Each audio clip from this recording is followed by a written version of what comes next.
a nossa primeira palestra presencial do ano com a Fernanda Rubim. Vou ler aqui porque tem várias coisas. Ela é enfermeira na linha UFRAM, Medicina Reprodutiva, também é mestre em enfermagem, doutoranda em psicologia e atua com pesquisas na área de ovo doação. Então, Fernanda, muito obrigada pelo convite. Eu vou passar a palavra para ti. Certo. Eu sou enfermeira, mais psicóloga, ou a psicóloga menos enfermeira, eu trabalho com as duas áreas. Por que eu resolvi trabalhar com as duas áreas? Porque eu acho que tanto a medicina, quanto a enfermagem, quanto a psicologia, não tem como separar na reprodução assistida. Há uma necessidade de uma interligação entre essas profissões. Então, eu resolvi fazer o doutorado em psicologia por uma inquietude que eu tinha em relação aos pacientes que chegam até mim obrigatoriamente.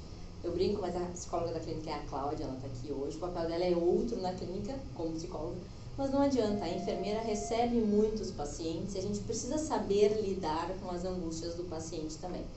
Então eu trouxe hoje para vocês uma aula que eu dei semana passada em Medellín, que foram as variáveis emocionais relacionadas ao diagnóstico de infertilidade. Então, para a gente começar a pensar sobre infertilidade, eu acho que eu preciso mostrar para vocês desde quando ela existe. E eu tenho certeza que você sabe. A infertilidade em si, ela persegue o homem desde o ano de 2200 a.C., onde já apareciam alguns rituais de infertilidade.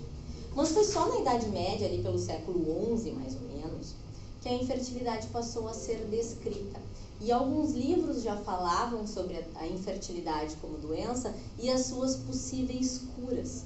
E também falava muito relacionado, que se a gente fizer uma interligação com hoje, o que nós temos de diagnósticos, a gente vai ver que não estavam tão errados, apenas os termos diferentes. Falavam muito do calor excessivo no útero, ou mesmo uma umidade excessiva no útero que poderia prejudicar a gestação. Eles falavam muito em não reter a semente, mas não se sabia que semente era essa, apenas não reter uma semente. Também falavam do turgor da pele dos testículos masculinos, assim como o calor excessivo dos testículos, ou mesmo uma falta de força no impulsionamento daquilo que saía de dentro dos testículos, que não se sabia exatamente o que era. Se sabia que aquela ejaculação poderia ocasionar a gravidez. Então foi só no ano de 1590 que surgiu um microscópio. E a partir daí, então, as pesquisas se tornaram mais fervorosas na infertilidade e em todos os outros campos. Em 1778, que se descobriu que dentro do líquido seminal tinha espermatozoides. Até então não se sabia exatamente o que tinha. Se sabia que tinha alguma mágicazinha ali que fertilizava e que a mulher engravidava. Foi em 1833 que se associou os ovários femininos ao espermatozoide e a sua possível associação na gestação. E em 1970, então, que as fertilizações começam a serem descobertas a partir de um grupo australiano que começou a pensar em coletar óvulos de animais e fertilizar para tentar ver o que dava, se era possível então fertilizar estes bebês em laboratório. E foi então que as pesquisas avançaram muito rapidamente e aí culminaram com o nascimento da Louise Brown. A Louise Brown é uma menina que nasceu a partir de uma obstrução tubária bilateral da sua mãe. Foram transferidos na época vários embriões para o útero desta mãe, porque não se sabia exatamente quantos deveriam, se um, se dois, se três. E na época, quando ela fez o tratamento, a mãe da Louise, ela tinha taxas inferiores a 5% de sucesso. E eles conseguiram, então nasceu a Louise Brown. Porém, aqui nos Estados Unidos, o primeiro caso foi da Elizabeth, que aconteceu no ano de 1981, se eu não estou enganada. E no Brasil e América Latina, o primeiro bebê de proveta, então, ele surgiu em 1984, uma moça que se chama Ana Paula, que inclusive mora em Curitiba. Atualmente ela está fora do país, mas é uma nutricionista atualmente. E lendo sobre a história dela, ela disse que tudo dela foi fotografado. O momento que a mãe dela engravidou, o momento do nascimento da maternidade, quando a mãe dela saiu, tinha milhares de jornalistas, o batizado dela. E até poucos anos atrás, ligavam para ela para saber se ela estava bem, se cognitivamente ela era uma pessoa normal. E assim ela disse que passou boa parte da infância e adolescência dela como uma celebridade. Se a gente parar para pensar quanto tempo que existe reprodução, existe há um bom tempo, mas que se escuta falar. Oi? Não, pode ir atrás, que isso é uma conversa hoje. Então, se a gente parar para pensar quanto tempo existe reprodução assistida, vocês podem ver que é um curto espaço de tempo, né, entre o primeiro bebê e as tantas descobertas que vem vindo ao longo do tempo. Então, imagina, no Brasil ela era uma celebridade até hoje. A Louise Brown, inclusive, hoje, ela vai muito nos congressos. Ela é paga e muito bem paga para frequentar os congressos. A gente vê muito ela e filas quilométricas para tirarem fotos com elas, tanto nos congressos brasileiros quanto nos internacionais. Quando ela fez agora 40 anos, nossa, foi assim, cheio de gente atrás dela para ela participar dos congressos, né? Então, isso aqui é uma breve história da infertilidade. Por que eu estou trazendo isso para vocês? Para mostrar que a infertilidade, ela persegue a gente há muito tempo. Ou seja, ela sempre perseguiu a gente.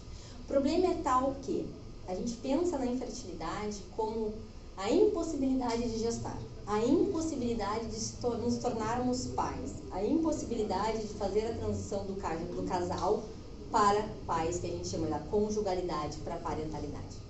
Mas o que além da infertilidade, do diagnóstico em si, o que os casais sentem com isso?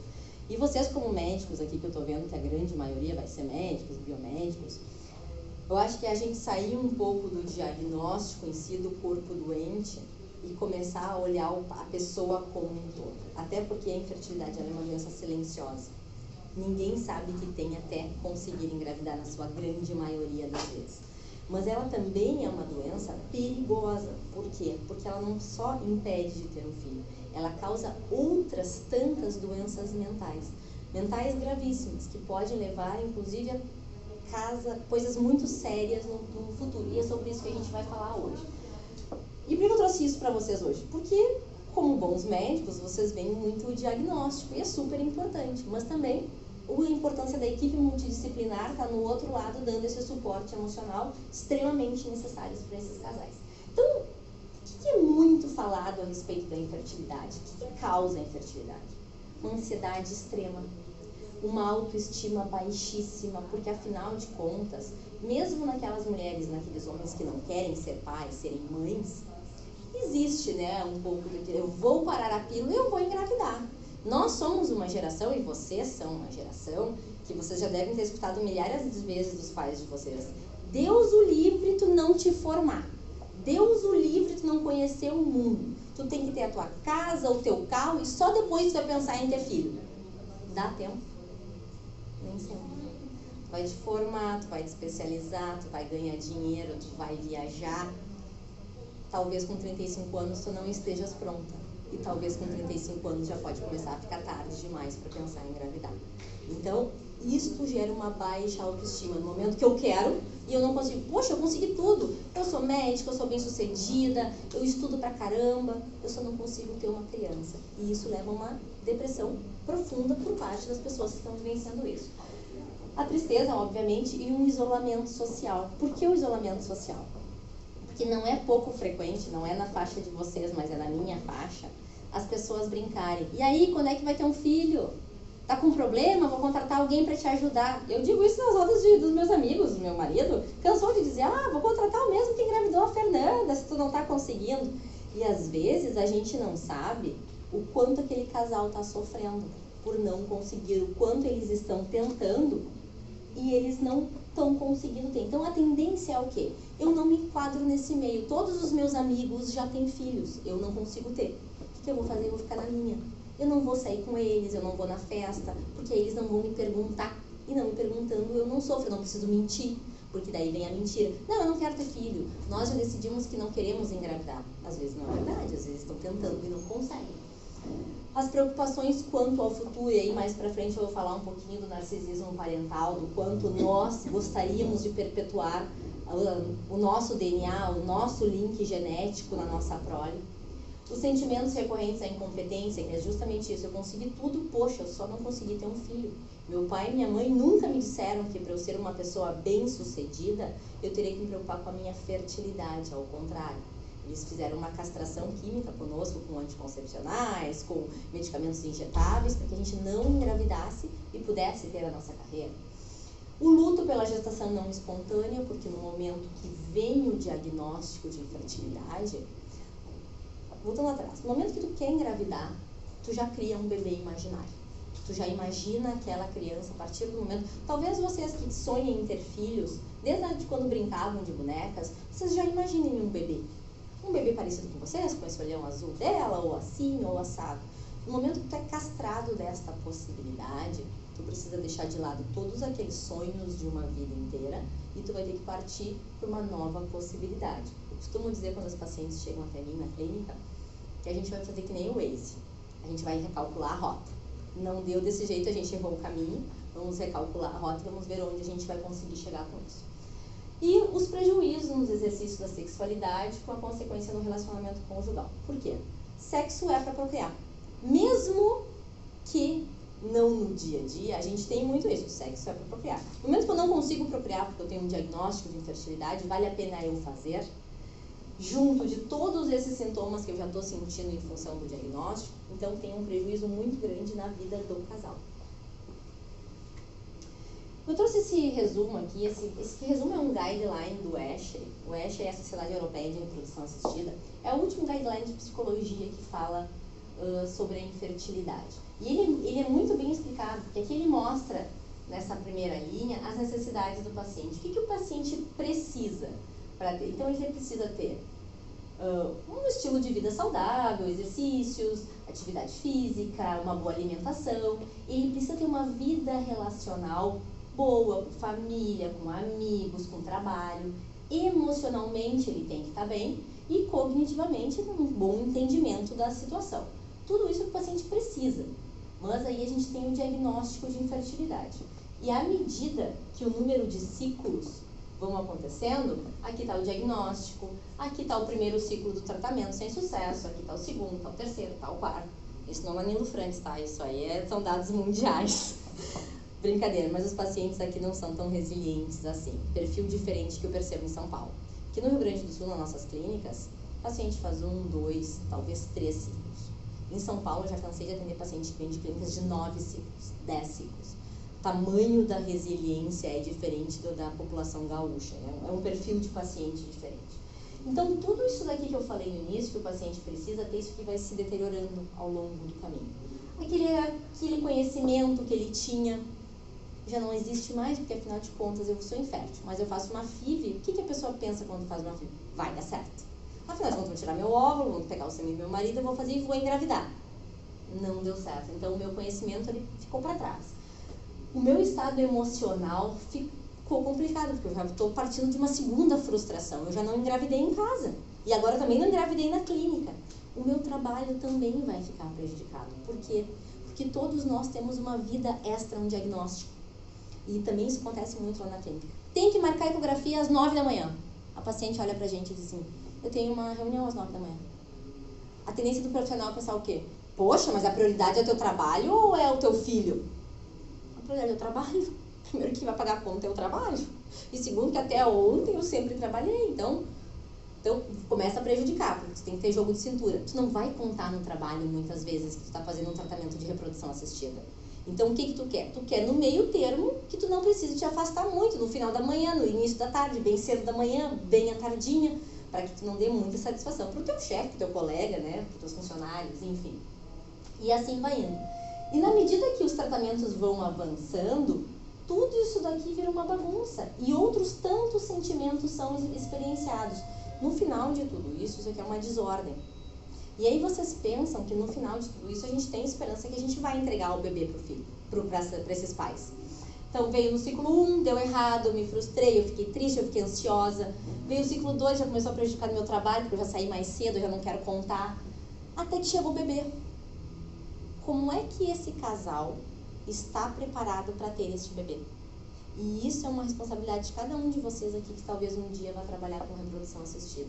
Eu costumo dizer que muito mais do que fazer um bebê, engravidar um casal, a gente tem que pensar lá na frente. Como é que vai ser essa transição para a parentalidade? Como é que esse casal vai vivenciar a experiência de ter este filho? de forma positiva, de forma negativa, o quanto esses sentimentos experienciados ao longo da infertilidade vão passar para essa criança lá na frente. E quantos estudos existem sobre isso? Pouquíssimos. Qual é o casal que depois que passa por uma clínica de reprodução quer fazer uma pesquisa, quer responder algum questionário conosco? Quase nenhum. Eles querem, é como se a gente arrancasse essa página do livro da vida deles, colocasse fora e vida que segue. Porque a infertilidade foi extremamente desgastante. Seja para o casal que engravidou na primeira vez, seja no casal que engravidou depois de 10 vezes. Todos eles passaram pela frustração do diagnóstico. E aí tem vários artigos que falam sobre os aspectos emocionais na reprodução assistida. Esse artigo é um artigo atual de 2021, uma revisão integrativa dos últimos de 2015 a 2020, que ele levantou então quais os aspectos emocionais estão presentes nos processos de reprodução. Claro que tem milhares, eu estou trazendo alguns aqui para vocês terem um conhecimento sobre isso. Então, 5 categorias a partir desses estudos todos, foram 24 artigos selecionados, na verdade foram 54, mas após uma leitura 24 ficaram na pesquisa. Então, desses 24 artigos, 5 categorias eles emergiram. As alterações emocionais, que são essas que eu comentei com vocês, ansiedade, depressão, tristeza, isolamento social, o sofrimento emocional versus falhas de implantação. E aí eu achei interessante da gente perceber que existe um aumento da ansiedade após a primeira falha de implantação. E um aumento dos sintomas depressivos a partir da segunda falha de implantação. E é muito fácil de entender, porque afinal de contas tu vai para a primeira achando que tu vai conseguir. Então o teu nível de ansiedade está lá em cima, afinal de contas eu só preciso isso, eu só preciso que peguem esses meus gametas, fertilizem em laboratório e eu vou engravidar. Vem o primeiro resultado negativo, é um balde de água fria. Aí aquele sentimento de incapacidade chega num nível hard, as coisas ficam mais difíceis, às vezes o dinheiro acaba, porque a gente não, infelizmente a infertilidade ela não acomete só um público classe AA+, uma classe que tem grana. A infertilidade também acomete pessoas com menos condições sociais. E quantas vezes, e não é pouco frequente, que chegam, eu fiz um empréstimo, eu vendi meu carro. E aí tu escuta aquilo e tu pensa, meu Deus, tem que dar certo. Até tu não, eu sempre sofro com isso, meu Deus, eles têm que conseguir engravidar. E aí não consegue. Aí eles estão sem o carro, eles têm uma dívida e estão sem o filho. Então é óbvio que os sintomas de depressão eles aumentam muito após a segunda falha de implantação. E aí é muito importante, vai ter um artigo que vai relacionar bem isso ali na frente, o apoio social. E o apoio social é uma coisa muito complexa da gente pensar. Lembra que eu falei ali no início a respeito do isolamento social e a tendência a não contar a respeito da infertilidade? Muito mais pelos homens do que por nós mulheres, que somos mais tagarelas. Mas mesmo assim, os homens contam menos a respeito. Mas como é que tu vai ter apoio social se tu não conta o que tu está enfrentando?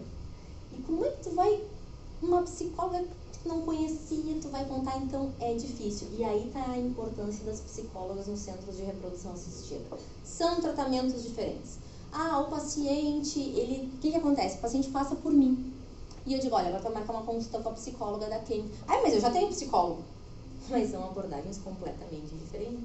A tua psicóloga vai tratar as tuas questões cognitivas referentes ao teu crescimento, à tua vida cotidiana, enfim. A psicóloga vai tratar exatamente essa parte do diagnóstico de infertilidade.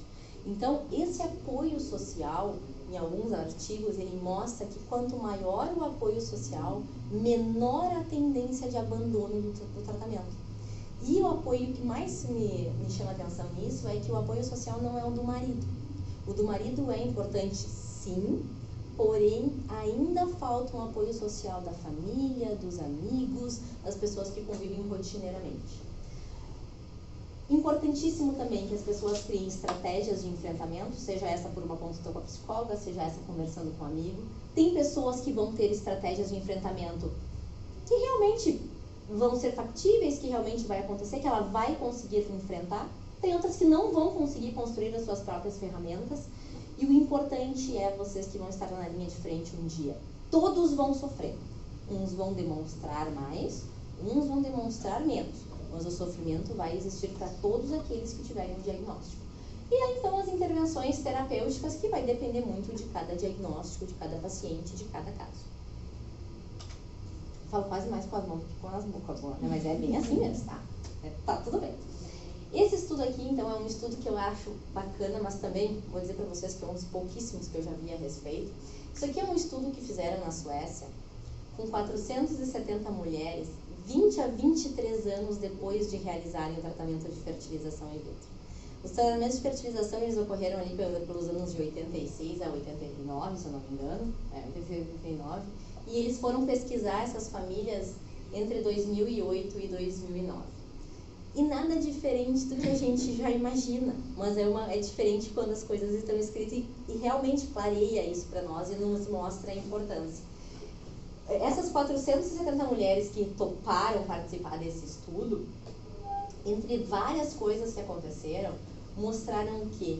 Que aquelas que conseguiram ter o bebê, mentalmente elas estavam em boas condições. Aí vocês vão dizer assim, tá, mas o que é boas condições? Assim como a gente está hoje, cada um tem seus problemas, mas a gente consegue criar ferramentas para ultrapassá-los. E aquelas que não conseguiram engravidar ou não conseguiram adotar nesse período de 20 e poucos anos, grande maioria delas se separou. Elas estavam classificadas numa altíssima taxa de vulnerabilidade, tanto para depressão quanto para o desenvolvimento de fobias. Ai, Fernanda, mas que chatice, por que você está falando isso? Para mostrar para vocês que é sério, que a infertilidade ela é mais do que o diagnóstico da impossibilidade de gestação, que tem muitas outras coisas que acontecem, e aquela paciente que vai chegar no consultório de vocês com isso vai repercutir lá na frente. Ela vai sair dali e a gente vai para casa, mas ela não. Ela vai sofrer isso talvez ao longo da vida, por toda a vida, talvez ela nunca consiga superar. Esse aqui também é uma outra revisão da literatura, e que fala, perguntando como que impacta a FIV na vida dos indivíduos, dos casais e das famílias. O período dessa revisão foi de 2007 a 2016, e o que eu achei bacana de trazer para vocês é que, além daquelas reações de descrença, o que acontece? Tu vai lá e tu tem um diagnóstico de infertilidade. Poxa, mas eu sou saudável, eu sou jovem, eu pratico atividade física, eu me alimento bem. Mas não dá, tem que fazer uma fertilização. Primeira coisa que um casal que passa a cabeça é o quê? É negar. Não é verdade. Não é verdade, essa clínica tá errada, eu vou pegar uma segunda opinião. Eu vou na segunda opinião, eu tenho a mesma coisa. Não, mas não pode ser, eu sempre me cuidei. E aí vem a desconfiança e a hostilidade. Não é mesmo. Vamos esquecer isso que a gente vai engravidar. Não é verdade. E na sequência vai vendo que não vai engravidar, porque realmente existe uma patologia ali envolvida, e a gente vai precisar de uma dessas clínicas de reprodução assistida. E aí o que eu acho bacana desse estudo? Que essas crianças geradas a partir das técnicas de reprodução assistida, em comparação às crianças geradas com métodos tradicionais caseiros, têm tratamentos diferentes por esses pais. Os pais da fertilização, eles tendem a ter uma super proteção com a criança. Eles tendem a se emocionar mais, a vivenciar mais, a experienciar mais os sentimentos com a criança. Tanto é que essas crianças, comparativamente no futuro, as crianças da FIV, elas têm uma comunicação e um envolvimento sentimental maior com os pais de FIV do que nós com os nossos filhos gerados em casa.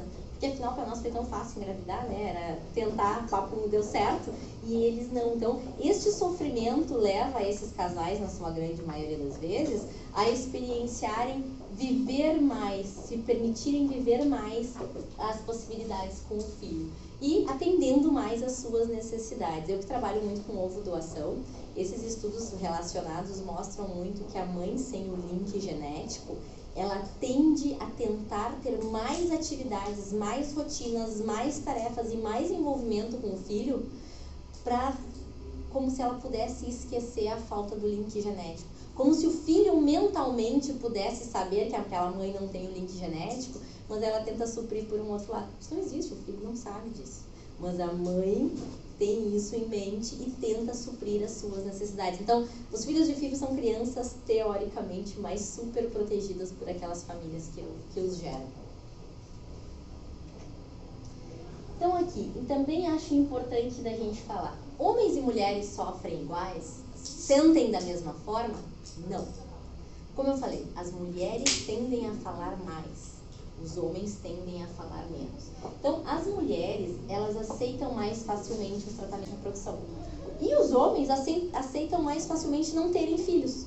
Porque, afinal de contas, procurar uma clínica, mostrar a sua incapacidade, também está relacionado à sua incapacidade reprodutiva e talvez se sentir um pouco menos homem. Isso que eu estou falando não é achismo, isso está escrito, tá? Você vai dizer, tá, tu vai tirar isso da onde? Não, está tudo escrito.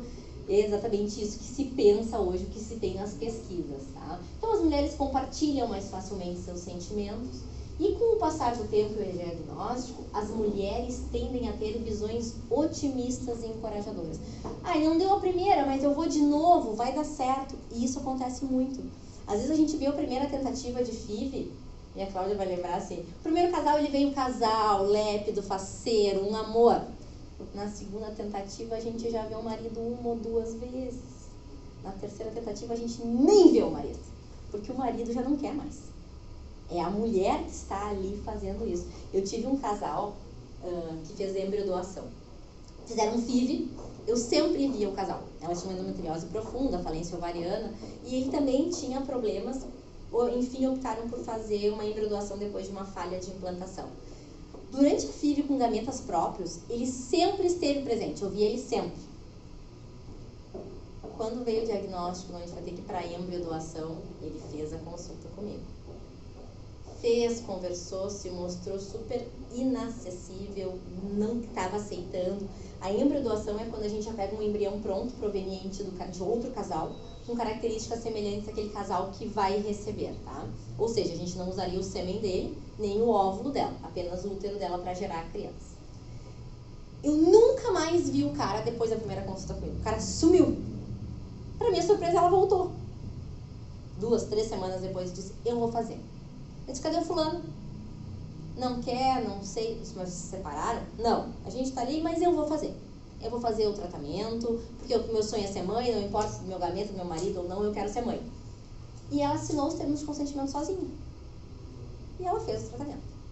Engravidou de uma menina. E Deus é bom comigo, vocês vão escutar. Ela lemou assim, clarinha, e ele cabelo mais escuro, cabelo castanho. Escolhi os embriões, tá? O Dr. Nilo transferiu. Sumiu. Nunca mais vi, não sabia separar, nunca mais falei mal. 3 meses depois do nascimento da criança, na porta da minha sala, eu olhei o cara com a guriazinha no colo, a mulher do lado. Eu olhei e falei, o que tu tá fazendo aqui? Eu vim buscar o meu irmão. Eu disse, mentira. E aí eu disse, não acredito. Daí ele disse, sim, Fernanda, eu vou em todos os lugares e eles me falam que ela é a minha cara. E aí eu tenho uma cruza com um homem lá de cima, ele é bom comigo. Ou seja, depois que nasceu, ele caiu de amor e apaixonado. Foram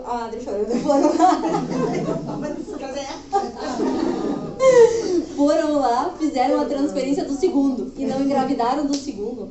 Sempre na embriodoação eu tenho 2 embriões destinados, 2 embriões irmãos. Depois foram lá, transferidas no segundo e ganharam. Aí o Tonilo disse, não, vocês vão embora. Quando ela estiver fazendo 1 aninho, vocês voltem aqui. Ela tinha feito cesárea, nem dava pra fazer outra assim tão rápido. Perto da criança fazer 1 aninho, foram lá. Na véspera da criança fazer 1 aninho, fizemos a transferência. E já nasceu o segundo nenê de uma embriodoação. Ou seja, o cara tava descrente. Se ela não fosse lá e batesse o pé, eu vou fazer, até hoje não existiria talvez essa criança. Mas depois ver este casal e a alegria de ambos, e ele todo bobo com aquela guria no colo me olhando, dizendo, ele é a minha cara, né? Cara de pau, pensando, né? Sumiu por um tempo e agora tu volta. Mas este é o nosso dia a dia. Então, esses artigos, eles só retratam o que a gente vive. Só que é muito difícil da gente, vocês sabem, né? Fazermos pesquisa nisso, porque as pessoas não querem responder, elas não querem falar sobre seus sentimentos. E a rotina diária nos engole para parar, desenhar uma pesquisa, colocar num comitê de ética. Então foi muito por isso que eu resolvi voltar a estudar a psicologia também para poder atender esses pacientes. E aí, acho importante a gente pensar nos cenários diários dos profissionais. Até tudo aqui, vocês já sabem, infertilidade, o que causa, o que não causa, como esses casais se veem e como a gente, como profissional, está pronto para receber esse casal. E aqui é muito profissional enfermeiro, profissional psicólogo, mas como eu falei no início, eu acho que hoje a medicina, a enfermagem, a psicologia, ela já não se distancia, ao contrário, ela une forças para que a gente possa atender melhor esse paciente. Então, o que eu sempre falo? Esses casais chegaram até nós com o quê? Projetos de vida interrompidos. Eles tinham toda uma carreira desenhada, uma vida desenhada, e em algum momento foi castrada essa possibilidade. Então, eles chegam com a relação casal acabada, emocionalmente chateadésimos, o trabalho às vezes já foi para o espaço. Quantas e quantas eu escuto falar: eu vou parar de trabalhar, eu parei de trabalhar porque eu vou me dedicar só à gestação, só à maternidade agora. E detalhe, a gestação que tu nem sabe se vem. E aí dá um medo quando elas falam isso. Meu Deus, elas realmente estão investindo agora todas as forças dela nisso. Por quê? Porque a grande maioria das mulheres que eu atendo, que é a ovodoação e a embriaguação, são mulheres que perderam o timing da gestação. Elas não conseguiram engravidar no seu período reprodutivo, porque elas estavam trabalhando, estudando, pesquisando, focando em outras coisas, e elas acham, então, elas têm uma culpa interna de não ter focado na maternidade. Então, talvez esse seja eu vou parar com tudo, e aí Deus vai me ajudar. Porque nessas horas, gente, entra a religião. Pode ser a mais estudiosa da ciência, ou aquela da igreja, todos vão falar em religião em algum momento, eles vão acreditar em Deus. Seja para achar que não era para ser, porque Deus não quis, seja para dizer que é um castigo, porque afinal de contas eu só trabalhei até hoje e não pensei na maternidade, né? Ou seja, vai ser porque Deus vai me ajudar e colocou os médicos para nos ajudar. Então, Deus vai entrar em algum momento, e cada uma com as suas crenças. E aí, como que nós profissionais precisamos entender as diferentes causas de sofrimento? A gente não está preparada. Até porque no momento que tu vem acreditando em Jeová, sei lá, eu acredito em kardecismo. Nós temos crenças diferentes, nós trabalhamos com coisas diferentes. E o quanto nós profissionais precisamos tirar essa roupa, deixá-la fora e entrar nu e cru, pronto para atender o paciente, ouvir o paciente e entender que o sofrimento existe. O que vai variar entre um e outro é apenas a intensidade dele. E o quanto a equipe com que vocês vão trabalhar precisa estar pronta para fazer este atendimento, para ir além do apenas o diagnóstico. E escutar e dar encaminhamento. Tem muitas vezes que elas não querem ir para psicóloga. Às vezes a Cláudia até me fala: mas por que ela não veio? Ela não quis. O psicólogo ainda tem um papel. Eu não sou louca, não preciso de psicólogo. E ela vai julgar, ela vai me julgar. Ninguém vai julgar. E aí falar com a enfermeira fica mais fácil. Ela não é um médico, ela não é a psicóloga, ela vai estar mais desprovida de julgamentos. Então, às vezes, me contar alguma coisa é mais fácil. O que é o meu papel? Mostrar para ela que ela não vai julgar e que ela vai poder realmente ajudar e dar ferramentas para ultrapassar essa barreira. As histórias são muito singulares. Hoje em dia, a gente atende uma mulher, a gente atende um casal de mulheres, a gente atende um homem, a gente atende um casal de homens, a gente atende um homem e uma mulher. Hoje em dia as configurações familiares estão muito diferentes. E aí tu diz: mas eu não aceito. Bom, mas aqui nós não temos que aceitar. Aqui a gente precisa ajudar, que é esse o nosso papel na saúde. E a gente tem que entender que cada um tá vindo com uma história. Primeira vez que eu atendi um cara sozinho, um cara solteiro, nem morava aqui, morava no Rio. Eu pensei: meu Deus, como é que ele vai criar essa criança?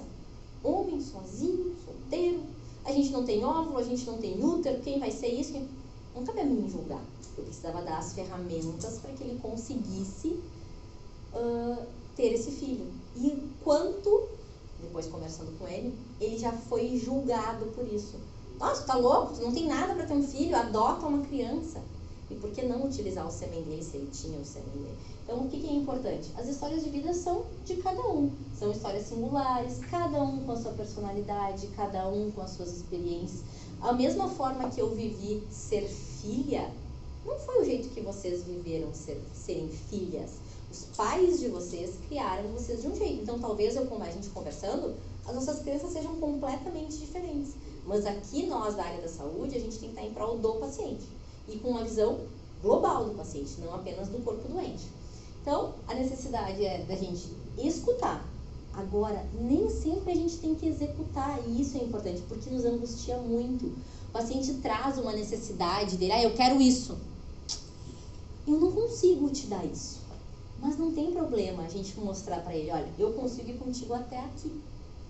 Daqui para cá não é comigo. Daqui para cá o fulano vai falar contigo. E talvez o fulano também não vá dar. Talvez o que ele queira seja uma coisa... Vou contar um exemplo para vocês. Recebi uma paciente uma vez que morava nos Estados Unidos. Você sabe aquela paciente típica americana? Cabelinho curtinho, loirinha, alta, grandona, gordinha. Chegou, foi conversar comigo e tal, parará. Vocês sabem quem é a Maria Fernanda Cândido? Uma atriz? Ai, não é do tempo de vocês, né? Tá nem balança as cabeças então. Então fiquem quietos que eu conto pra vocês quem é. É uma que fez uma série italiana, uma mulher bem bonita, um olho azul, um cabelo crespo. Ai, obrigada, me ajuda. Passione. Ai, obrigada, me ajuda. Terra Nostra. Terra Nostra, obrigada. Ai, essa guria eu já gostei dela. Isso. Então pesquisem quem é a Maria Fernanda Cândido depois. E ela me chegou com a foto. A Maria Fernanda Cândido é morena. Ela era loira. A Maria Fernanda Cândido da minha altura, um pouquinho maior que eu, talvez, um olho azul. A mulher um olho castanho. Dizendo, meu Deus, eu não enxergo nada. Eu falei, eu não enxergo nada dela em ti. Não, mas eu quero. Eu vim até aqui, eu quero uma mulher brasileira com esses traços. Faz entender que eu precisava que ela se enxergasse naquela criança. Que em algum momento, além da epigenética, que a Adri não vou nem falar, né? Porque a Adri vai falar melhor do que eu de epigenética. Além disso, eu precisava que tivesse traços fenotípicos semelhantes a ela. Então, ela vem aqui querendo uma coisa que eu não posso dar. Primeiro, que eu não tenho os óvulos da Maria Fernanda Cândido. Segundo, que não tem nada a ver com ela. Então, eu escutei a necessidade da paciente, mas eu não vou poder executar. E eu vou ter que trazer ela para a minha realidade. Isto eu não posso te dar. Mas isso daqui eu posso te dar, isso aqui a gente pode conversar. Pode ser uma loira com olhos claros, então, semelhante a ti, com traços semelhantes? Ah, pode. Foi. Ih, já ganhou neneta nos Estados Unidos, tudo bem? Com um óvulo que eu escolhi para ela, com traços semelhantes ao dela. Porque o que é importante no caso da ovodoação? De alguma forma, ter este reconhecimento, já que não existe o link genético. Então, eu preciso que, de alguma forma, essas mães consigam criar um bom vínculo. E a gente sabe que características físicas estão muito relacionadas ao aumento ou diminuição de vínculo materno, caso tenha as características mais próximas, né? Questões existenciais, que foi o que eu falei antes. Ai, meu Deus, isso eu escuto todo dia. Mas por que comigo? O que eu fiz para merecer isso? Quer ver uma coisa que eu escuto todo dia quase? Será que não foi porque eu fiz um aborto na adolescência e agora Deus está me castigando e não quer me mandar essa criança? Se não está dando certo é porque Deus não quer. Não, é Deus, isso é um castigo divino e eu vou ter que levar assim. Porque essa frase aqui é tipo, por que só o meu ovário não responde? Não é só o teu ovário que não responde. É o teu e de grande parte da população que tem infertilidade. E aí nós, como profissionais, a tendência é, seja o que Deus quiser. A minha vontade às vezes é dizer, ai, vamos lá, seja o que Deus quiser. Não, mas eu não posso falar isso, porque isso é uma crença minha, seja o que Deus quiser, ou Deus é quem sabe. Às vezes a gente tem que cuidar, porque a gente como profissional, saem frases automáticas da gente, né? Ai, vem, Deus é quem sabe. Às vezes eu tenho vontade de falar isso e eu me travo, porque eu sei que eu não posso falar isso. Então a gente tem que escutar e pensar no todo e tentar fazer outras perguntas para o paciente, mas não trazer as nossas crenças embutidas na toda a nossa tradição familiar, né? Cada sujeito, então, como eu falei, vai sentir um tratamento de uma forma. E isso aqui é outra coisa que eu tento mostrar lá para as nossas equipes, até dei uma aula semelhante. A tendência é o quê? Eu não estou conseguindo engravidar. Não pensa tanto nisso. Relaxa que vai dar certo. Quando tu parar de pensar, tu vai engravidar. Aí de novo entra, Deus sabe o que faz. E a frase típica, não fica ansiosa. Gente, pedir para uma pessoa não ficar ansiosa é pedir para ela potencializar a ansiedade dela. É dizer, fica muito ansiosa. Então, o que a gente precisa fazer? Claro, a pessoa fala na tentativa de ajudar, né? É aquela coisa, uma pessoa tá chorando, não chora. Daí que tu chora. Porque alguém tá sentindo, parece a tua dor. Então, o que nós precisamos como profissionais? Ao contrário. Tá vendo que tá triste, tá vendo que tá ansiosa. O que tá te preocupando? Me conta, me fala no que eu posso te ajudar. Sentir medo é normal. Todos nós sentimos medo. Vocês aí com esse bando de vestibular de medicina, eu já tô com medo só de pensar no vestibular de medicina. Eu fiz faculdade na URGS também. Tinha medo do vestibular, vamos com medo mesmo. E isso faz parte, o medo faz parte, a ansiedade faz parte. O que a gente como profissional vai ter que fazer? Criar as ferramentas para que durante o processo essas pessoas consigam superar, porque não vai passar, não vai diminuir a ansiedade, superar e ir avançando no tratamento.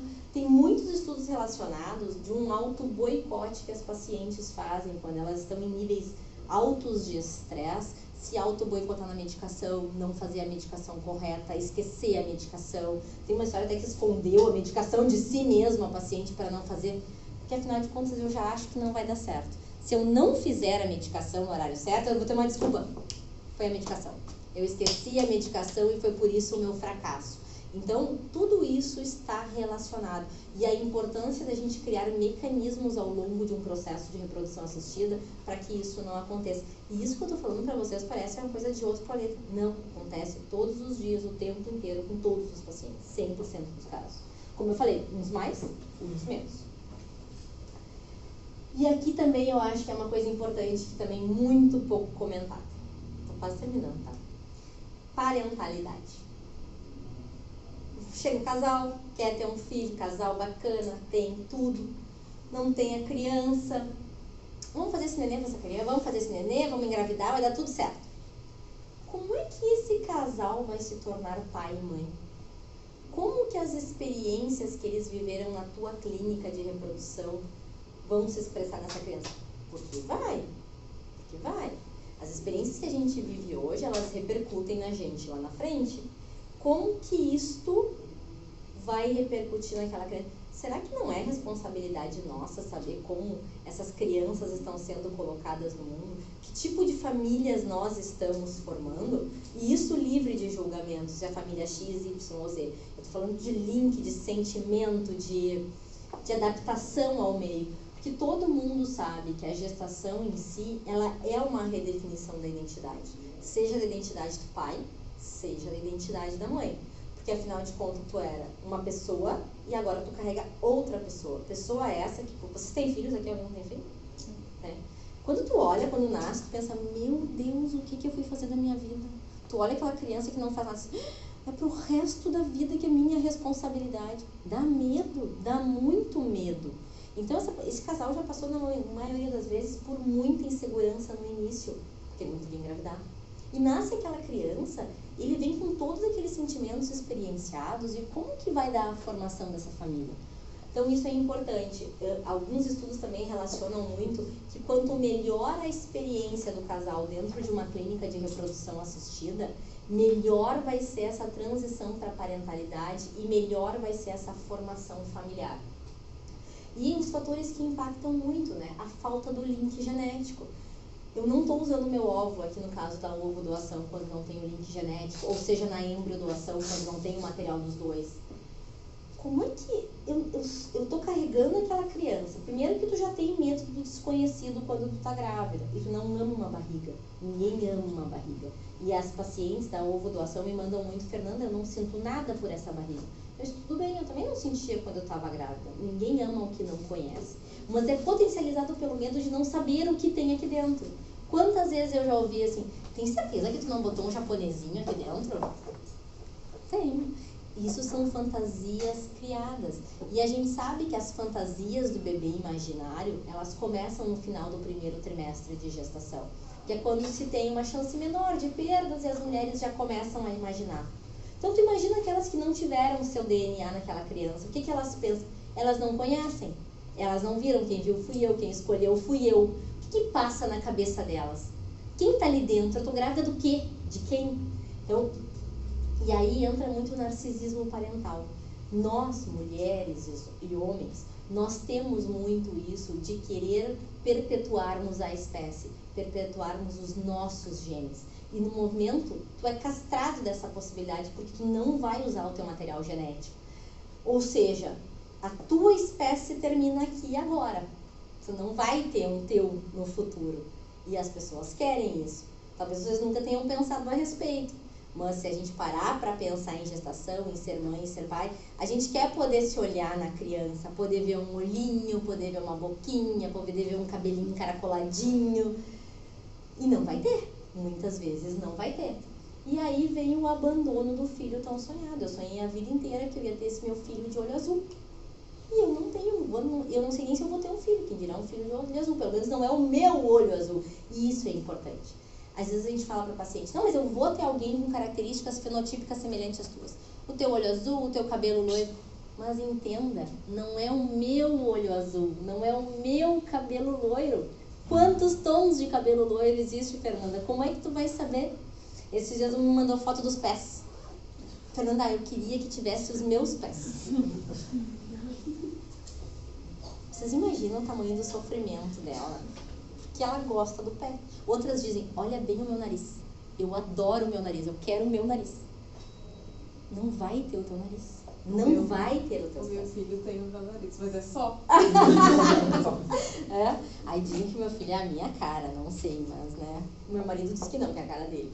Não sei, eu acho que é a minha cara. Mas, ou seja, eu fico pensando isso quando eu tô atendendo. Nascendo com a cara da sogra já tá ótimo. Já tá ótimo, é verdade. Não, graças a Deus, nada a ver com minha sogra. Então é isso, assim, entender que não vai ter. E aí tu vai ter que abandonar um filho que tu criou uma vida inteira na cabeça e tu vai começar a construir o outro, aquele que foi possível de tu ter. E aí veio o medo do novo. Tu tem medo do que tu não conhece. E outra, aqui é diferente de tu vai lá e compra um carro. Aquele carro bacana. Entrei, não gostei do carro, eu vendo o carro, troco o carro e a minha vida segue. E devolve pra quem o filho se eu não gostar? O que eu faço com essa criança se eu não gostar? Então vem tudo isso. O medo do novo, linkado à impossibilidade de devolução. E aí eu costumo brincar com as pacientes. Fica tranquila, faz 13 anos quase que eu faço isso, ninguém nunca me devolveu. Mas se tu quiser me devolver, me dá. Eu só tenho um mesmo e eu crio. Eles dão uma risadinha meio sem graça, assim. E o medo? Isso não existe. Então, a gente também, como profissional, entender todos esses medos. Dá vontade de rir, dá vontade de dizer que o pé é uma bobagem, dá vontade de dizer que o nariz nem é tão bonito assim, que aquele teu olho nem é tudo isso, que o mais importante vai ser um filho. Mas elas só vão entender isso o dia que elas ganharem este bebê. Até então, é isso que elas conseguem se apegar para ter essa família, para formar essa família. E elas chegam na nossa frente, e eu tenho uma correntinha que tem o meu filho, né? Ah, tu tem filho? Tenho um gurizinho. Ali já começa para algumas o problema de se sentir inferior a mim. Afinal de contas, eu estou no outro lado, eu sou a profissional que vou escolher os óvulos dela e eu consegui o que ela não conseguiu. E aí vem aqueles sentimentos todos incapacitantes, de incapacidade, enfim, também eles se jogam na gente profissional, porque afinal a gente consegue o que eles não conseguem e a gente ainda é o profissional que vai poder ajudá-los se eles quiserem. Então eu sempre digo o quê? Eu sempre digo não porque eu já li disso dela, tá? Mas da Nazaré, mas é exatamente o que eu penso.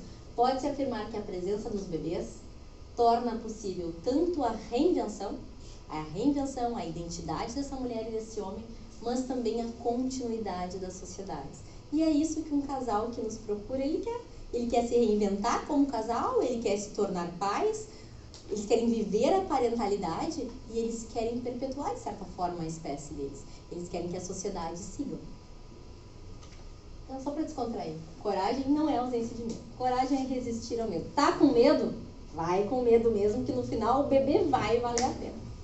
Então é isso, gente, que eu queria passar para vocês, um pouquinho da nossa experiência aí com tantos sentimentos vivenciados na reprodução assistida. Podem me perguntar, podem falar, podem contar a experiência, o que vocês quiserem.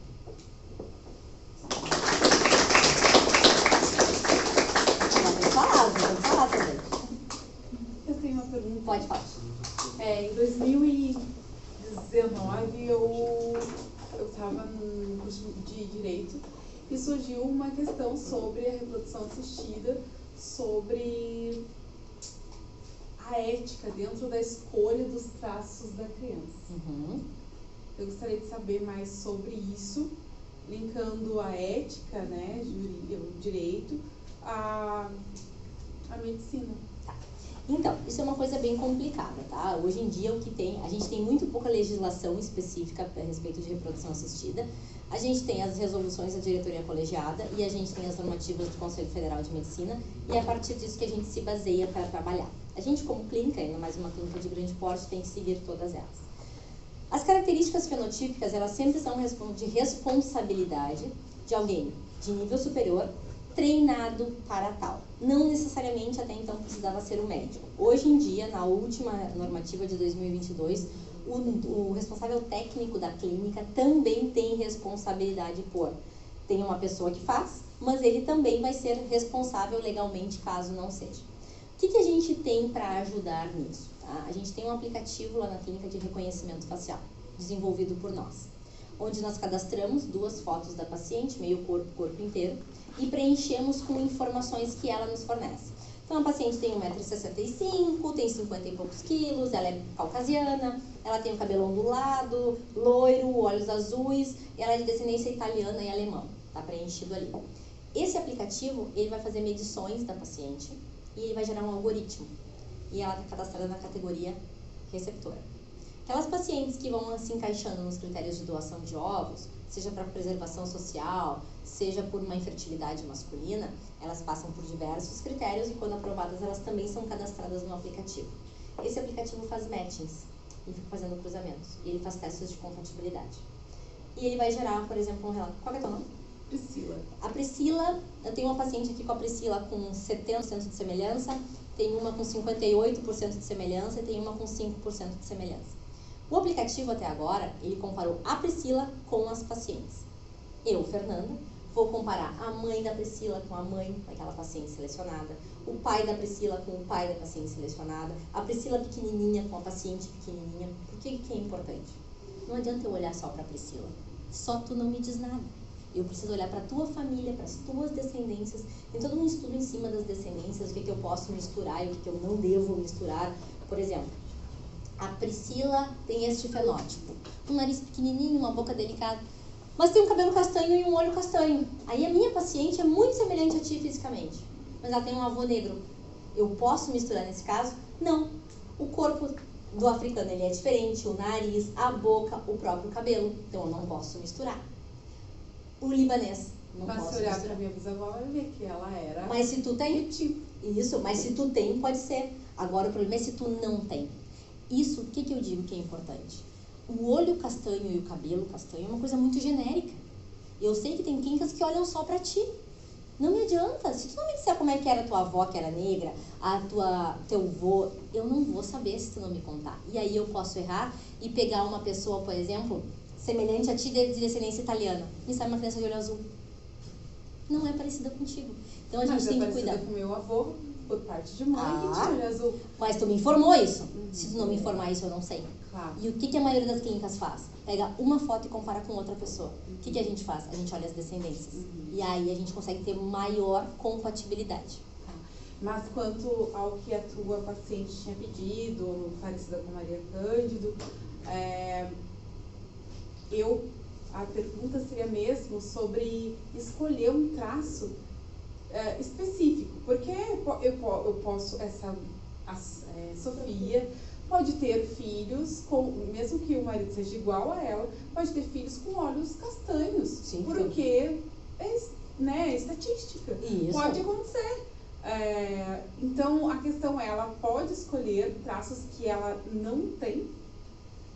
Esse Pode. é o ponto. A ética Poder do ponto pode. escolher os traços do filho. Pode. Ela pode, mas a gente não faz. Eu não faço. Tá? Por quê? Uma coisa é o que ela quer, outra coisa é o que eu posso executar. O que eu quero no final do processo? Que ela se enxergue na criança. Se ela não tiver nada de traços semelhantes, ela não vai se enxergar na criança. E eu tenho que estar preocupada, como eu estudo e pesquiso isso, com o link genético e a transição para a parentalidade lá na frente. E cabe a mim mostrar para ela como que vai se desenvolver isso ao longo do processo. Então, eu não faço, mas eticamente pode. Porque tirar um pouco da fantasia dela, isso que tu tá falando, né, Fernanda? Tirar essa fantasia, porque ali não é uma fábrica de criar bebês, ou de fazer bebês. Né? É diferente de a gente ajudar essa mulher a se tornar mãe. Agora, uma coisa é ela se tornar mãe e outra coisa é ela ir lá botar eu quero um filho assim, não tem um cardápio. Tinha essa discussão, eu sabia essa discussão na sala de aula, porque não sei se seria tão ético. Eu estou dizendo não sei porque eu realmente não consigo formar uma opinião aqui agora, Mas realmente é uma discussão bem interessante. Eu como profissional e como eu estudo isso, assim, e é o que eu digo, não me interessa só engravidar, me interessa como essa família vai se formar. E aí entra o que a Cláudia estava falando, assim, tu quer ser mãe ou tu quer ter filhos? Isso são coisas diferentes. Eu quero ter o filhinho da Johnson ou eu quero ser mãe de uma criança? São coisas diferentes. Então a nossa tendência sempre é ir pro lado que não tem o gameta e ter gametas semelhantes, para que a gente realmente possa fazer essa boa transição ali na frente. O que mais? Tem que pensar também, voltando um pouquinho para a epigenética. Não adianta Também. tu querer tudo, depois não vem. Exato. Eu já participei, inclusive fui banca de uma advogada, TCC, sobre embrião, era o direito civil do embrião, né? E qual é o problema que eu vi? O pessoal tem pouca compreensão do que realmente é um embrião, o que é a fertilização, o que é todo o processo. Exato. Né? Então, tipo, a tua pergunta tem muito procedência, parece até daquele ano que eu estava envolvida, né? Mas o que faltou? E aí me convidaram e eu dei uma aula sobre o assunto, para primeiro entender do que se trata e depois julgar o TCC da moça. Porque o que falta às vezes é isso, né, Priscila? Tu vê até nas nossas aulas. Eu hoje mesmo fui questionada sobre útero solidário. Aí explicando a coisa, desanuviou um pouco. Né? Porque justamente as pessoas não têm uma informação que sejamos objetivos, é o objetivo da nossa liga. Exato. Né? Eu acho que, justamente desculpa, Adi, esclarecer. acho que uma coisa também que é importante para complementar essa conversa é que mesmo quando a gente vai ter um filho de forma natural, esse filho também não vai suprir aquelas expectativas que tu tem, né? Uma coisa é eu desejar ter um filho de olho claro, mas não necessariamente eu vou ter um filho de olho claro, né? Depende da minha história de família. Exato. Então, eu acho que quando a gente fala, eu entendi a tua questão ética, eu acho que é importante, e a Fernanda disse, eticamente é possível tu fazer essa escolha, mas eu acho que a gente não pode esquecer, como tu falou, o futuro dessa família, dessa história. Então, se eu, quando for ter meu filho de forma natural, eu tiver certeza que eu quero ter uma criança assim, eu vou me frustrar brutalmente, porque essa criança não vai nascer com aquilo que eu desejo. Sim. Ela vai nascer como ela é. E eu tenho que aceitar ela com as suas características, né? Porque somos diferentes. Pessoas diferentes. E sem contar ainda, já que estamos entrando nesse assunto, que outra coisa que vai permear o resto da vida desse casal da ovo doação ou da embrio doação é o sigilo. Eu conto ou não conto que esse óvulo não era meu, que esse embrião não era meu? Se eu conto em qual momento? Se eu não conto pra ninguém, eu não conto pra família, ou eu não conto só pra criança? Então já é um tratamento que nós profissionais temos muitas coisas para informar, muitas coisas para tratar, para ainda pensar nisso de ser muito diferente, o que não é incomum. Às vezes me vem com essa da Maria Fernanda Cândida é só um exemplo, já tive outros tantos diferentes. A gente teve aquela que ela chegou para mim e disse que ela queria que o filho dela, quando nascesse, comesse salada. Que ele comesse salada. E aí o marido dela disse, mas tu não come salada, como é que ele vai comer? Tá aí a resposta. Não tem, né? Também da intervenção profissional. Nem precisou, o cara era mais... Sim. Mais que tem uma cabeça discussão mais no direito sobre o direito daquela criança, se ela se dá ao ser fecundada ou se dá ao nascimento. Até hoje. Até hoje é complexo, aí dá outra aula. E que direito tem um embrião que foi deixado dentro de um botijão de nitrogênio que os pais sumiram? Ele é um ser, ele viu, tem morte. Ele é um ser cível. Exato. A gente, por exemplo, não descarta. Tem vários que não sumiram e a gente não descarta. Por isso, porque ainda o que eu falei antes, a reprodução ela não tem leis específicas para cada item do que pode acontecer, porque é um mundo complexo. A gente vai ver que o primeiro bebê foi em 78, então a gente não está muito longe, tem muita coisa ainda para garimpar nesse caminho, para que um dia a gente possa responder essas perguntas, né? Exato. E tu tens ideia, Fernanda, quantas casais, mães, contam a origem ou quantas não? Ou isso Então, não? porque, assim, tenho porque na minha pesquisa do mestrado, eu fiz um levantamento com isso e é baixa, é em torno de 10% que pensa em contar. Mas, pasmem, eu também fiz a pesquisa com casais que estavam em gestação ongoing, eles não tinham nascido ainda ou recém-nascidos. Então, eu não tenho isso no pós para contar, para saber. Mas agora o meu doutorado já vai pegar essas crianças já nascidas.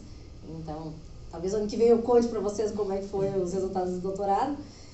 E ainda a tendência é muito pequena de contar.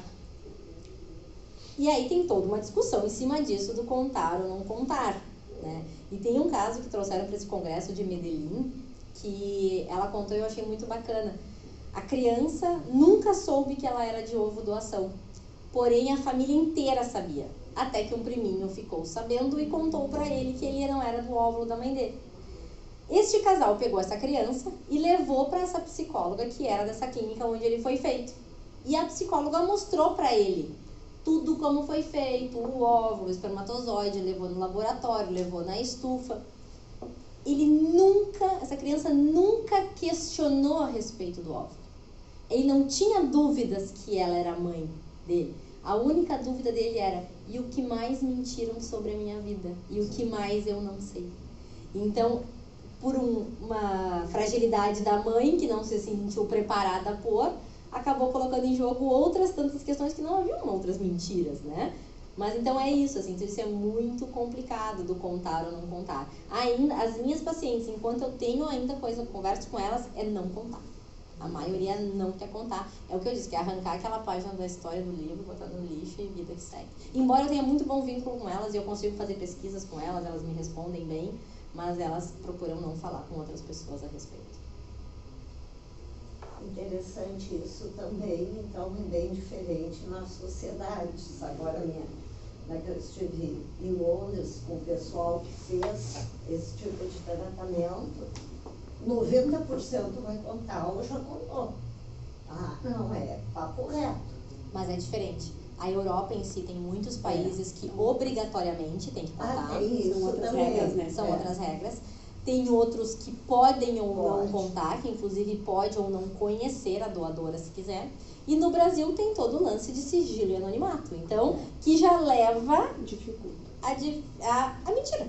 Já começa por aí, já não pode contar. Não diria mentira, mas eu diria assim, a um segredo que fica por um lado próprio permeando, né? Permeando aquela família quando não está bem Porque até elaborado. a mãe e o pai não sabem quem é o doador, quem é a doadora. Não sabem. Então é uma coisa que fica aquela família. Que mãe e pai só tem um. Mãe são e pai eles, são né? só eles. Mas tem muito, assim, em congresso, tanto brasileiro quanto internacional, se fala muito sobre tentar fazer com que os casais pensem sobre contar, sobre o direito da criança de saber a sua verdadeira identidade. Mas não é a realidade do dia a dia em consultório. A realidade do dia a dia, enquanto o casal está ali comigo, que não engravidou ou recém-engravidou, é não contar.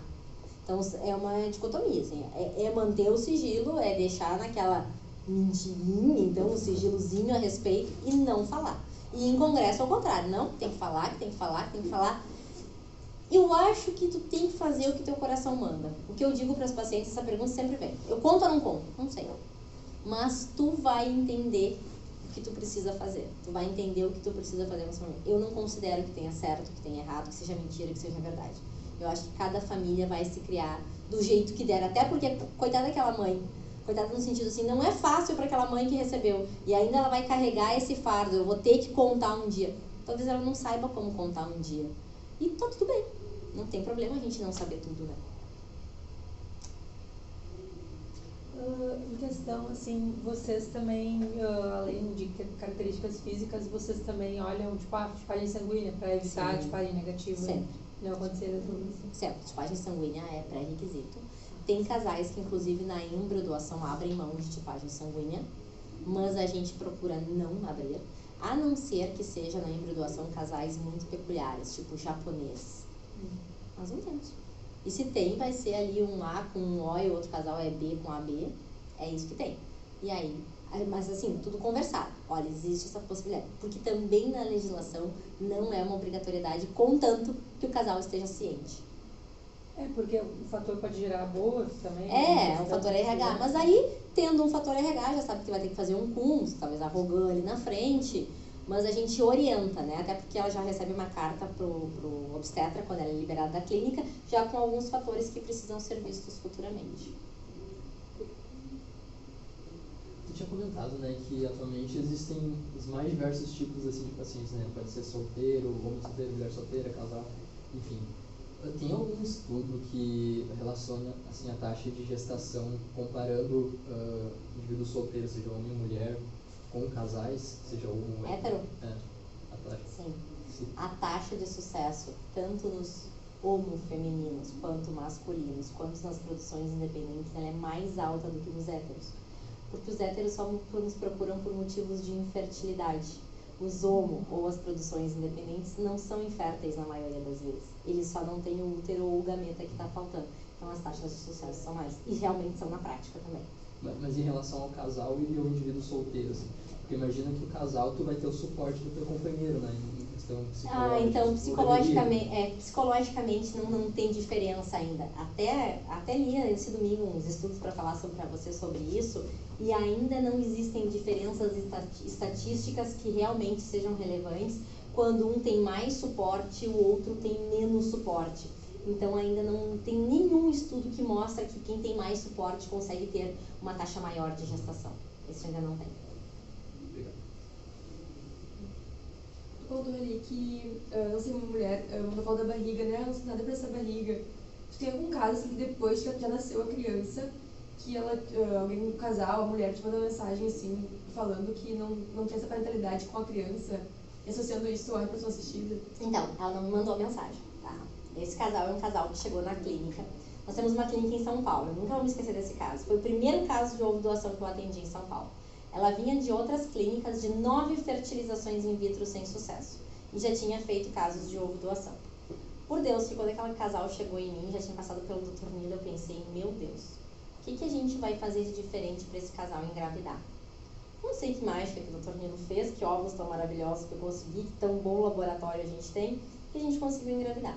Nós tivemos 2 embriões, nós tivemos uns 3 embriões na época, eu acho, ou 4, e transferimos 2 embriões porque ela queria 2 embriões, porque ela tinha muito medo de não conseguir engravidar. E ela engravidou de gêmeos, um casal. Engravidou. Quando ela ganhou os bebês, nós entramos em contato, porque a gente tem uma obrigação de referenciar para Redilar, os nascimentos, se nasceram bem, apgar, tamanho e tal, idade gestacional, e ela não quis nos passar as informações. Na sequência, o marido entrou em contato conosco e nos contou que ela abandonou as crianças no hospital.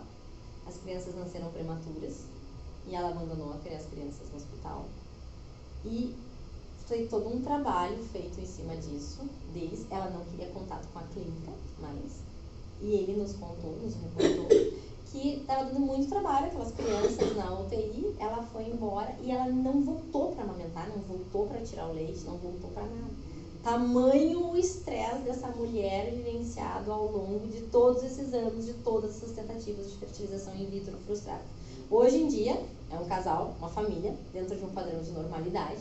Ela se tratou e se trata até hoje. E eu só sei porque o cara contou lá em São Paulo, entrou em contato com uma das nossas enfermeiras e contou, e aí nos passou os dados. Mas ela teve que passar por todo um processo de cuidado psicológico dela, ela se cuidar. Porque vocês pensem, né? Quanto tempo que ela não foi cuidada também, essa mulher, né? Assim, quantos anos, quanto sofrimento. E daqui a pouco, ufa, eu consegui o que eu queria ter essas crianças. Bom, agora eu tenho. Mas o quanto eu queria ter essas crianças para mostrar para a sociedade que eu era capaz, para mostrar para meu marido que ele não precisava separar de mim, ou quanto eu queria ter filhas ou ser mãe. Então ali também fica uma dúvida. Mas hoje em dia tá tudo ok. Mas esse foi o caso para mim assim que mais me chocou foi saber que ela tinha abandonado um casalzinho. Tem né? também depressão pós-parto Sim. de gravidez natural Também faz parte, né? Eu ia perguntar É porque sobre a gente não pode esquecer que a partir desse momento que claro, tem o fator ovulação, mas tem o fator gestação que tu vai ter os mesmos sentimentos que qualquer pessoa que vai engravidar de forma natural. Também. Isso aí. Ali a gente não sabe até que ponto foi pela ovulação ou por uma depressão pós-parto que não é incomum e infrequente, né? Não é. E ainda, esses estudos mostram muito isso, né? Que é essa mãe que vem de muitas frustrações, tudo que ela vivenciou durante os tratamentos vai repercutir após o nascimento do bebê. Então, se for positivo, melhor. Se for negativo, de alguma forma vai se mostrar, né? Por isso que é tão importante o acompanhamento psicológico. Muito. Tem alguma pesquisa, algum dado que traga cientificamente que uma mãe que teve filhos de reprodução assistida tem maior possibilidade, uma incidência maior de depressão pós-parto? Não tenho, não li, não conheço, assim, eu pesquiso sobre isso, mas não tenho isso, não tenho esse dado para te passar. Não tenho nem ideia. O que eu tenho, que daí não é da depressão pós-parto em si, é uma depressão causada pelos sentimentos experienciados durante a gestação, que não tem nada a ver com a depressão pós-parto de uma mulher que gesta naturalmente, né? Então, são coisas diferentes. Qualquer mulher pode ter uma depressão pós-parto por uma série de hormônios, enfim, coisas. Mas as experiências vivenciadas na gestação aumentam a chance dela ter uma depressão pós-tratamento, que foi o que eu acredito porque eu não... que aquela mulher possa ter sofrido pela quantidade de tentativas inexitosas que ela teve ao longo da vida. Né? Mas este dado da depressão pós-parto, não sei se é aumentado ou não. Existe um mundo de pesquisa sobre isso, assim. Mas não tem muito dado, porque as pessoas não conseguem ter acesso a esses pacientes. Ninguém tem acesso a esses pacientes. Muito menos depois que ganha. Eles não querem mais falar com as clínicas em geral, né? Se utiliza de um mecanismo de defesa que tu vai te proteger quando tu não quer contar que é ovulação. Se tu quer contar, se tu tá numa boa para contar, ok, vai falar tranquilo. Agora, se tu não quer contar, tu vai criar um mecanismo de defesa, de proteção e vai negar a ovulação. E tudo bem. É a maneira que tu consegue para poder viver feliz. Tem diferenças emocionais de resposta ao tratamento entre casais mais velhos, casais mais jovens, casais LGBT? Percebe assim alguma... Sim, né? O mais velho, por mais que a gente troque gametas, existem outras patologias que vão se associando. Eu costumo dizer que o corpo é sábio. Ele vai entendendo que tu não vai precisar mais de determinadas funções e ele vai se adaptando a algumas patologias. Então, a gente sabe que existem algumas doenças imunológicas que são adquiridas ao longo da vida, que tu não nasceste com elas, que vão impedir a gestação. Por isso, assim, também isso é uma coisa errada de se pensar. Faz diferença fazer ovodoação aos 40 ou aos 50? Faz. O útero é um útero com endométrio menos proliferativo, tem mais doenças associadas. Então, sim, aumento da idade diminui um pouco. Claro que na ovodoação a tendência é se manter muito semelhante, mas existem sim patologias que vão se associando e diminuindo um pouquinho as taxas de gestação. E no homem, então, esse negócio que o homem engravida qualquer mulher com qualquer idade, isso está cada vez mais caindo por terra. Isso não existe mais. Hoje se sabe, tanto que mudou, né? Até a última RDC ou CFM, não me lembro, a idade que um homem podia ser doador de sêmen era até 50 anos. Agora caiu, 45 anos para ser doador de sêmen. E acima disso começam os aumentos nas taxas de aneuploidia, né, nos bebês. O que mais? Eu gosto de uma pergunta, gosto de uma pergunta. Então, gente, muito obrigada se você tem uma pergunta. Foi um prazer estar com vocês aqui hoje. Se quiserem me seguir nas redes sociais, eu estou sempre falando. Até eu gravei hoje 3 vídeos a respeito de sucessão temporária de útero que o paciente me perguntou. Não, e até eu ouvi para me atualizar. Ai, que bom. Excelente, tá? Vejam, tá no Facebook. Tá no Instagram.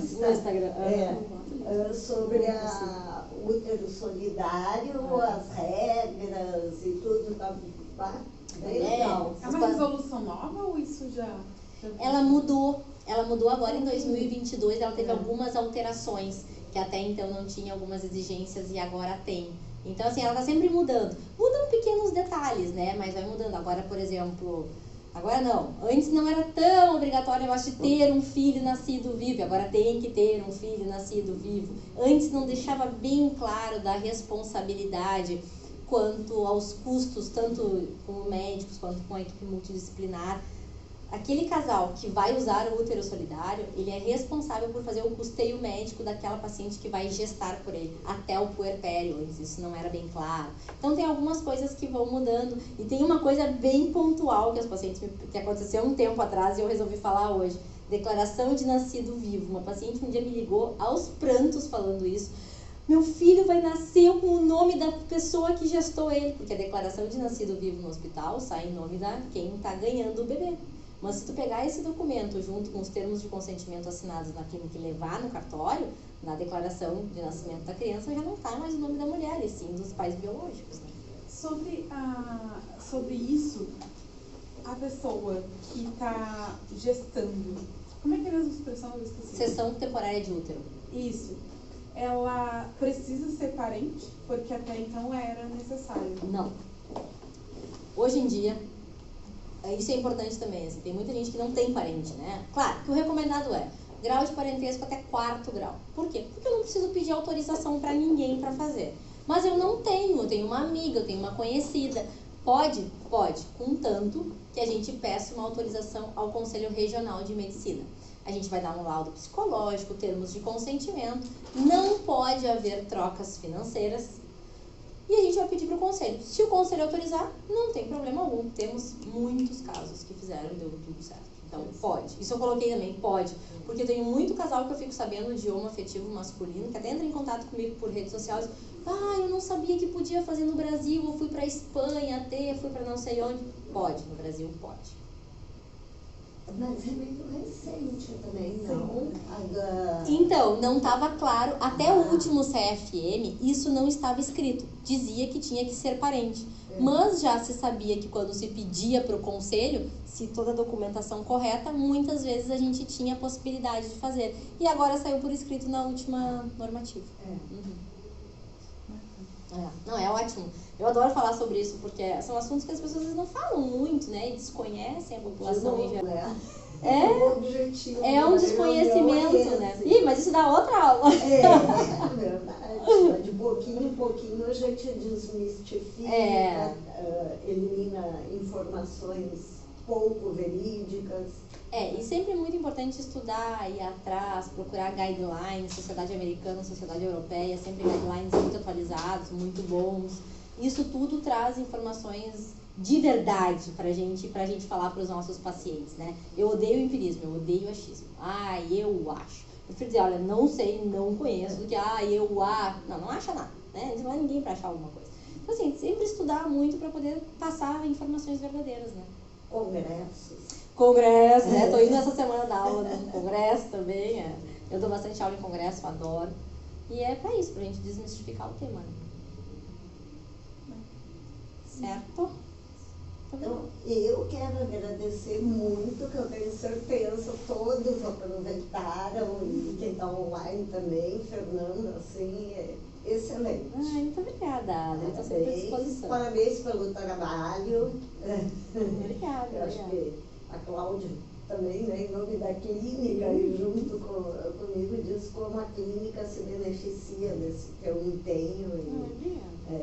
Realmente, dá um olhar diferente, ter uma pessoa que se interessa pelos pacientes. Hoje mesmo estava lendo um trabalho, eu fui atrás dos comentários sobre a clínica no Japão, mas só dizia a mesma coisa, mal atendido, o staff ficava falando atrás de nós, umas coisas assim que aí eu entendi o trabalho que ele estava querendo revisão.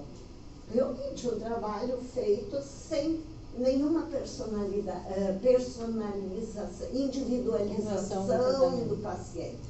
É o que a gente tem falado cada vez mais. Fertilização in vitro, todas as clínicas fazem. Sim. A diferença vai estar na experiência do paciente dentro da tua clínica. Isso vai ser o ponto-chave.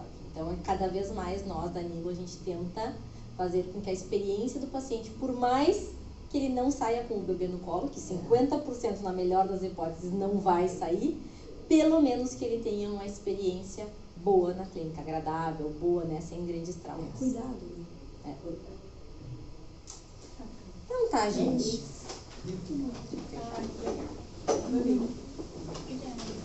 Tem um restinho, tem vários salgadinhos ali. Se alguém Quer tirar uma foto com eles? Podemos tirar boa, isso. Tirem uma Daí foto depois com a a gente Fernanda. coloca lá para o marketing. Ah, obrigado. Isso, ótimo.